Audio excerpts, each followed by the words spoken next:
Hamas की संसद पर इजरायल का कब्जा।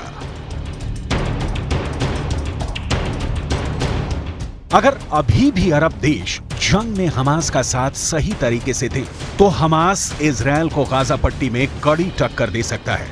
एक महीने से ज्यादा की सीधी जंग में इजरायल के 46 से ज्यादा सैनिक और अफसरों को हमास के लड़ाके मार चुके हैं, लेकिन अब हमास के लड़ाकों को इजरायली सेना बुरी तरह से मार रही है।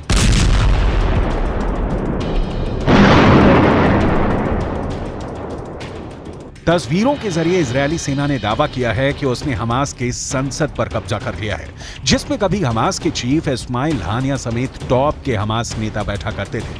हम आपको इस खबर की पूरी डिटेल आगे दिखाएंगे, लेकिन पहले आप ये जान लीजिए कि इस वक्त अल शिफा हॉस्पिटल में इजरायली सेना का ऑपरेशन कहां तक पहुंचा है। मार दिए हमास के 8000 लड़ाके। इजरायल ने दावा किया है कि उसने अब तक हमास के 8000 से ज्यादा लड़ाकों को मार डाला है, जबकि उत्तरी गाजा में तबाह इमारतों की संख्या 40,000 के पार पहुंच चुकी है। दावा तो यहां तक किया गया है कि गाजा पट्टी में 1 लाख इमारतें इजरायल की आईडीएफ के टारगेट पर हैं।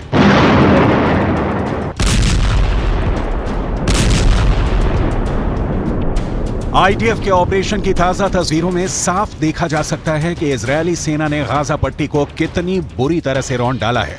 कब्रिस्तान जैसा दिख रहा है उत्तरी गाजा। इजरायल के भीषण हमलों की वजह से पूरी तरह से बर्बाद हो चुका है। अब आप ये जान लीजिए कि इजरायल क्यों डंके की चोट पर हमास की हार और इजरायल की जीत का ऐलान कर रहा है। हमास की संसद 7 अक्टूबर से पहले। हमास की संसद के इस पहली तस्वीर को गौर से देख लीजिए। हमास की संसद में हमास के टॉप के नेता और समर्थक बैठे हुए हैं। इस तस्वीर में साफ देखा जा सकता है कि हमास के इस संसद में हमास के राजनीतिक विंग के चीफ इस्माइल हानिया टॉप नेताओं के साथ बैठे हुए हैं। हमास की संसद में इजरायली सेना। अब आप दूसरी तस्वीर देखिए। हमास की संसद में जिस तरह हमास चीफ इस्माइल हानिया बैठता था, उस जगह पर इजरायली सेना के कमांडर और सैनिक मौजूद हैं। इजरायली झंडे के साथ हमास की संसद में इजरायली सेना जीत का जश्न मना रही है। इस तस्वीर के जरिए इजरायली सेना दुनिया को दिखा रही है कि गाजा में इजरायली सेना जीत गई है। इन दोनों तस्वीरों को साथ साथ देखने से साफ संकेत मिलता है कि कहीं ना कहीं हमास का कंट्रोल गाजा में कमजोर पड़ रहा है। इजरायली मीडिया की रिपोर्ट के मुताबिक आईडीएफ के गोलानी ब्रिगेड के सैनिकों ने 13 नवंबर 2023 को एक ऐतिहासिक तस्वीर पोस्ट की है। इस फोटो में गाजा में हमास संसद भवन के अंदर इजरायल का झंडा दिखाया गया है। फोटो में सैनिकों की टीम को हमास के संसद भवन में गर्व से इजरायली झंडे लहराते हुए देखा जा सकता है। האכזרית של החמאס.